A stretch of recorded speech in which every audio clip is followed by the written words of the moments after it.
दोस्तों, आज का दिन मेरी जिंदगी का सबसे खूबसूरत दिन है, क्योंकि आज मेरी सक्सेस में मेरी मां और मेरे पापा मेरे साथ हैं।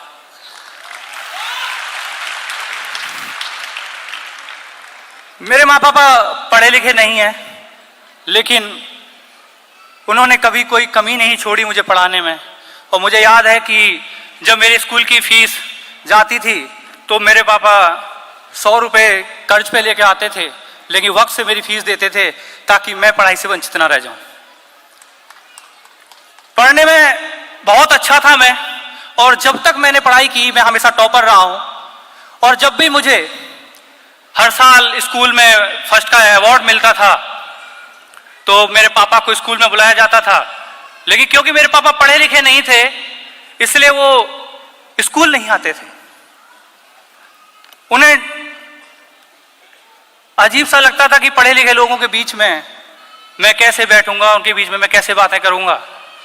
और स्कूल के बाहर चाय की दुकान पे या बार्बर शॉप पे बैठ के वो इंतजार करते थे कि कब प्रोग्राम खत्म होगा और कब लोग बाहर निकलेंगे और मेरे बच्चे की तारीफ करेंगे। और आज मेरी सक्सेस में मेरे पापा किसी चाय की दुकान पे या किसी बार्बर शॉप पे बैठ के नहीं, बल्कि शानदार से त्यागराज स्टेडियम में इस 6000 की खूबसूरत भीड़ के बीच में और मेरे सामने बैठ के अपने बेटे की सक्सेस को विटनेस कर रहे हैं।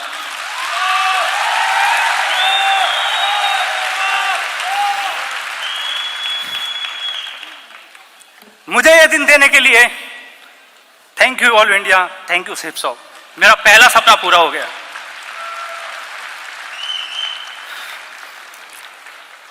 क्योंकि मैं पढ़ने में बहुत अच्छा था, इसलिए 17 साल की एक बहुत कम उम्र में मेरी इंडियन नेवी में नौकरी लग गई। नेवी में नौकरी लगने के बाद बहुत खुश था मेरा परिवार, और मैं अपने आप को बहुत सौभाग्यशाली समझता हूं कि 15 साल मुझे भारतीय नौसेना में नौकरी करने का मौका मिला। और सच बताऊं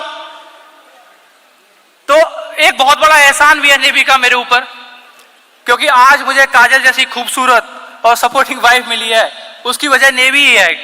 क्योंकि काजल की शादी मुझसे इसलिए नहीं हुई थी कि मैं बहुत हैंडसम और डैशिंग हूं, काजल की शादी इसलिए हुई थी उससे क्योंकि मैं नेवी में नौकरी करता था। और अगर सीधा सीधा बोलूं तो यह है कि शादी मेरी नहीं, मेरी नेवी की नौकरी की हुई थी।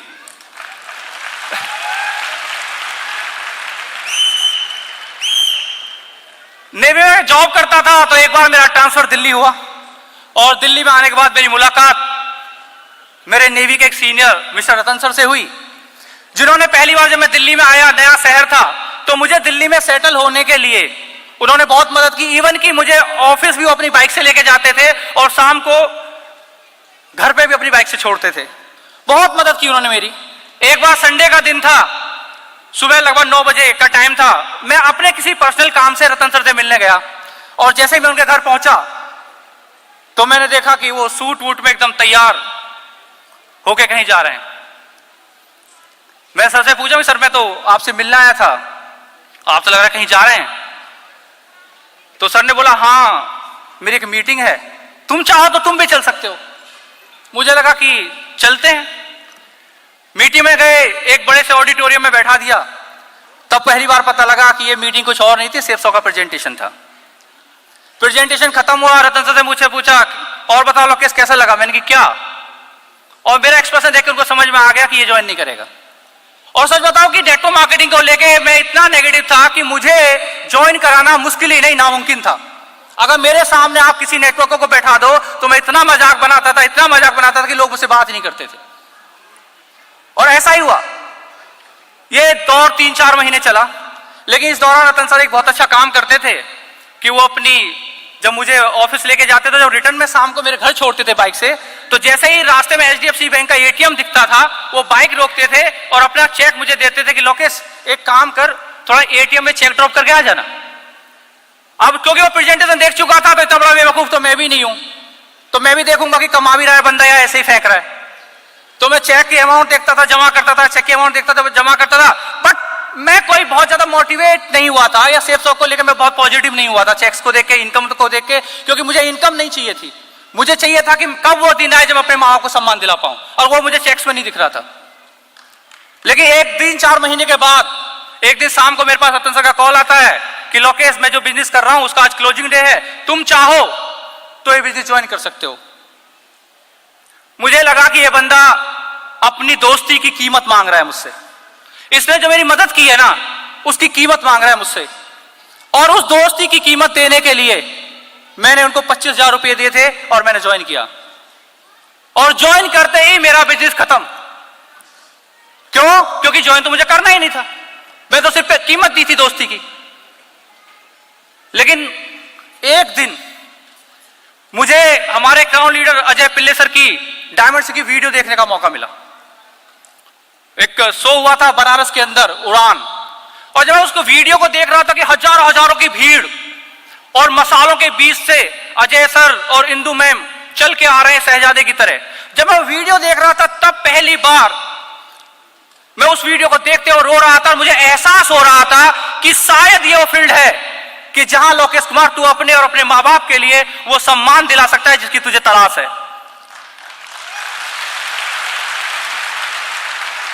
पहली बार डिसाइड किया था कि शायद ये वो सही जगह है।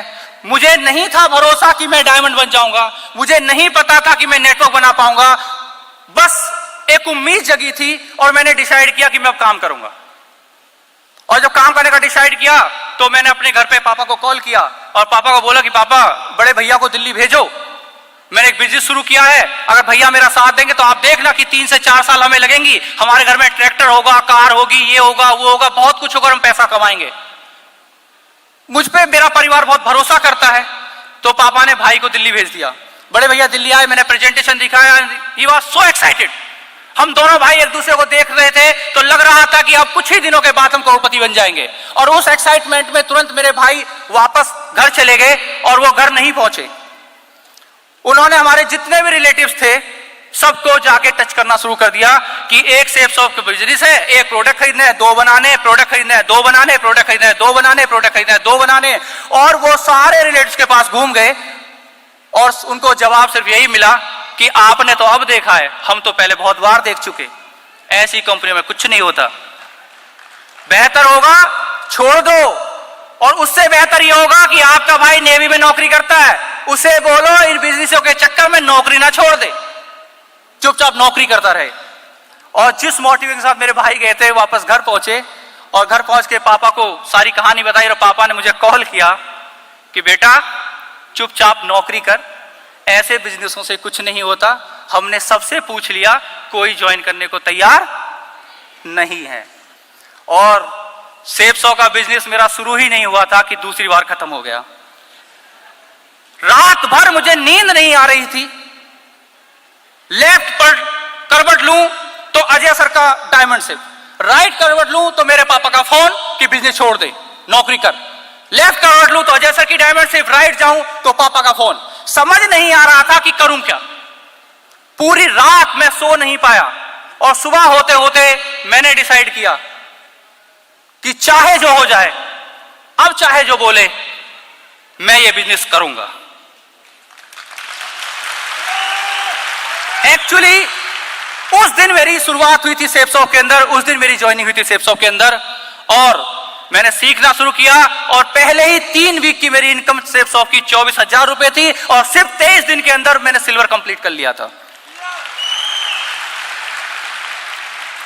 आज मैं डायमंड बना हूं, बहुत सारा सम्मान मिला, लेकिन मेरा मानना है कि यह डायमंड सिर्फ मेरी नहीं है।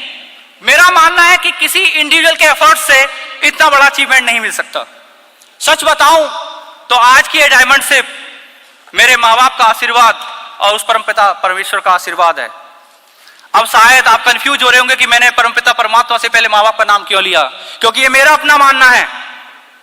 हो सकता है सृष्टि ब्रह्मा ने बनाई हो, लेकिन इस धरती पे और मेरे जो क्रिएटर है वो मेरे माँ बाप हैं। और मेरा मानना है कि ऊपर वाले का आशीर्वाद मेरे साथ हो या ना, वो फर्क नहीं पड़ता, लेकिन अगर मेरे माँ बाप का आशीर्वाद मेरे साथ हो मुझे कोई हरा नहीं सकता। ये डायमंड शिप है उस ज्ञान की जो मुझे मेरे इवॉल्व इंडिया के सभी गुरुओं से मिला है। ये डायमंड शिप मेरी टीम के उन तमाम लीडर्स की और हुर्रा एक एसोसिएट की कड़ी मेहनत की है कि उन्होंने दिन देखा ना रात, सुबह देखी ना शाम, दिन रात फील्ड में काम किया, मेरा साथ दिया और मुझे डायमंड बना दिया। ये डायमंड सिर्फ मेरी नहीं, ये डायमंड मेरी वाइफ काजल के उस त्याग की है, उस सपोर्ट की है, जिसने मेरी एब्सेंस में कई कई महीनों मेरे परिवार का ध्यान रखा, बट मुझे कभी कमजोर नहीं पड़ने दिया। ये डायमंड सिर्फ मेरे बच्चों के उस इमोशनल सेक्रीफाइस की है कि कई महीने, छोटी सी उम्र में कई कई महीने मुझसे दूर रहे, बट उन्होंने कभी अपने पापा को कमजोर नहीं पड़ने दिया। और आज इस मन से मैं आप सबको तहे दिल से धन्यवाद करना चाहता हूं।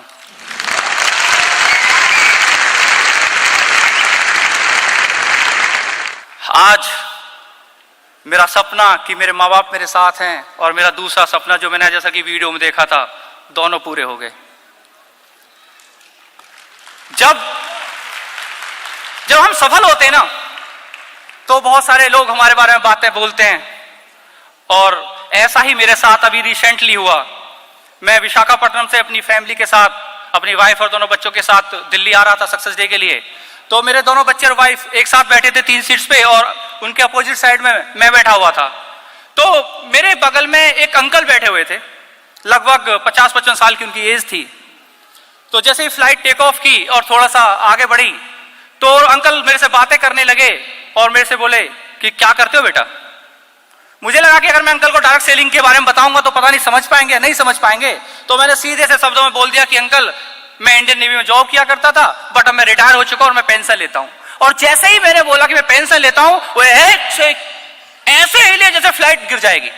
मुझे लगा क्या हो गया, और मेरे तरफ आराम से यार बोलते, बड़े बदतमीज हो यार।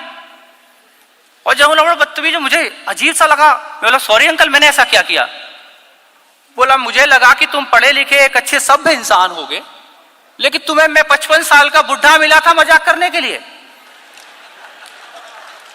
मैं अंकल ऐसा क्या मजाक कर दिया मैंने। बोला इस उम्र में लोगों को हिंदुस्तान में नौकरी नहीं मिलती और तुम बोल रहे हो कि तुम पेंशन लेते हो। मैं बोला अंकल ये सच है कि मैं पेंशन लेता हूं, और जो मैंने अंकल के साथ किया था वो मैं अभी भी करूंगा, कि ये मेरे साथ बार बार होता है। और मैंने अपने पर्स से अपना इंडियन नेवी का एक्स सर्विसमैन का आई कार्ड निकाला और मैंने अंकल को दिखाया कि अंकल मैं सच में एक रिटायरी हूं। और जैसे ही अंकल ने मेरा आई कार्ड देखा, वो फिर शॉक हुए और बोलते हैं बड़े लकी हो बेटा। और जब अंकल ने बोला कि बड़े लकी हो बेटा, तो आग मेरे सीने में लगी। क्या लगता है आपको कि बहुत लकी हूं मैं? आपको लगता होगा। जिस लड़के ने जब तक पढ़ाई की और वो हमेशा टॉपर रहा, उसका भी मन करता था कि वो कॉलेज जाए, उसका भी मन करता था कि वो ग्रेजुएशन ले, लेकिन मजबूरियां थी कि 17 साल की उम्र में मुझे नौकरी करनी पड़ी। और मेरा वो सपना अब कभी इस जन्म में पूरा नहीं हो सकता। मैं अब कभी कॉलेज नहीं जा सकता। शायद मेरा वो सपना मेरे बच्चे पूरा कर पाए। और जिस दिन सेफ शॉप में आया था, उस दिन ये डिसाइड किया था और ये मकसद बनाया अपनी जिंदगी का कि हो ऊपर वाले इतनी ताकत दे कि मेरे साथ सेफ शॉप परिवार में जो परिवार आएंगे, मैं उनको इस लायक बना सकूं कि मेरी तरह कोई बच्चा 17 साल की उम्र में मजबूरी में नौकरी ना करने जाए, हर बच्चा कॉलेज जाए।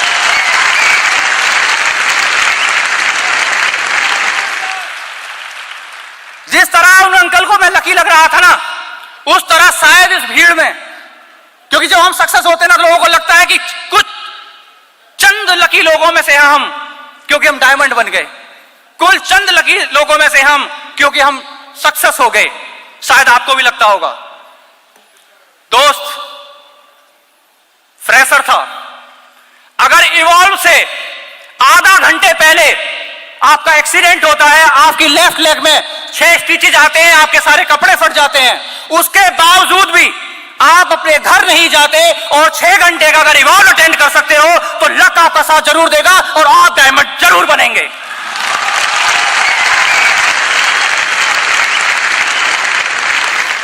आपकी छोटी बहन की शादी होती है, उस छोटी बहन की जिसको आपने अपनी गोद में खिलाया था, उसको बिना विदा कराए सुबह के 4 बजे आप अपना घर छोड़ते हो और दिल्ली में आके सक्सेस डे अगर अटेंड कर सकते हो तो लक आपका साथ जरूर देगा और आप डायमंड जरूर बनेंगे। आपके अपने जीजाजी की डेथ होती है जब आप हाउस स्टेशन में काम कर रहे थे, आपको अपने जीजाजी की जिनकी उम्र मात्र 45 या 40 साल की थी, उनकी डेथ की खबर मिलती है। आप अंदर से टूटे हुए हैं, लेकिन उसके बावजूद भी आप घर नहीं आते, अपनी टीम के साथ फील्ड में उसी मोटिवेशन के साथ, उसी कॉन्फिडेंस के साथ अगर काम कर सकते हैं और अपने तब तक काम कर सकते हैं जब तक अपना टारगेट पूरा ना कर ले, तो ये लक आपका साथ जरूर देगा और आप डायमंड जरूर बनेंगे। आपके अपलाइन के साथ हाईवे के ऊपर एक्सीडेंट होता रहे, एक बार नहीं 3-3 बार, लेकिन एक्सीडेंट होने के बावजूद 1 मिनट के लिए भी अगर आप सेफ शॉप से दूर हुए बिना अगर सेफ शॉप में काम करेंगे तो एक दिन लक जरूर आपका साथ देगा और आप डायमंड जरूर बनेंगे।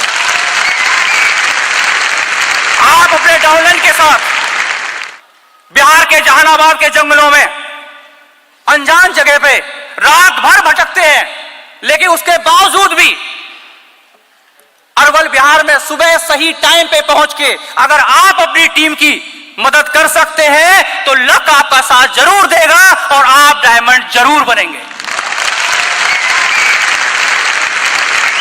250 की टीम हो जाने के बाद 7 महीने तक जीरो के चेक पे रहने के बाद नेवी के एक प्रमोशन कोर्स के लिए आप जाते हैं और वहां आपके डाउनलाइन के साथ आप अपनी खुद जीरो के चेक पे है 7 महीने से, उसके बावजूद अपनी पर्सनल सेल्स अपने डाउनलाइन के नीचे प्लेस करते हैं और 7 महीने तक बिना चेक के उसी कॉन्फिडेंस, उसी जज्बे और उसी जुनून के साथ अगर सेफ शॉप में आप काम कर सकते हैं तो लक आपका साथ जरूर देगा और आप डायमंड जरूर बनेंगे।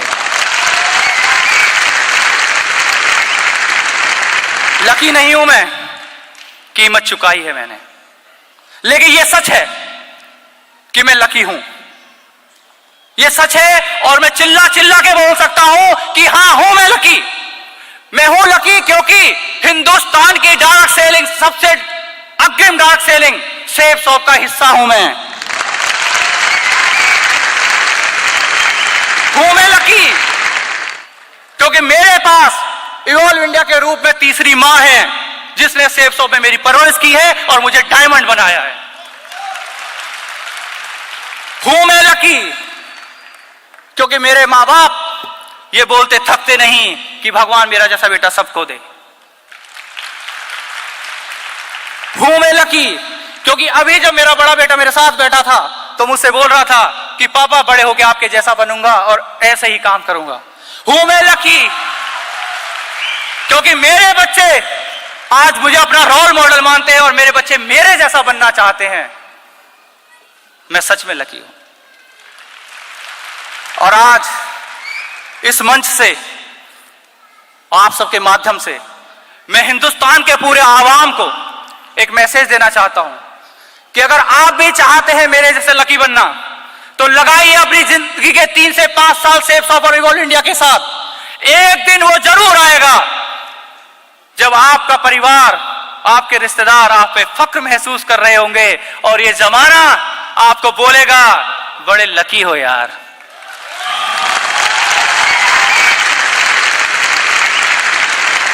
और लास्ट में उस परम पिता परमेश्वर से ये दुआ करते हुए कि वो हिंदुस्तान के हर परिवार को सपने देखने की ताकत दे और हिंदुस्तान के हर परिवार का सपना पूरा हो। मैं अपनी बातें खत्म करता हूं। Thank you. जय हिंद, जय ऑल इंडिया, जय सेफ शॉप।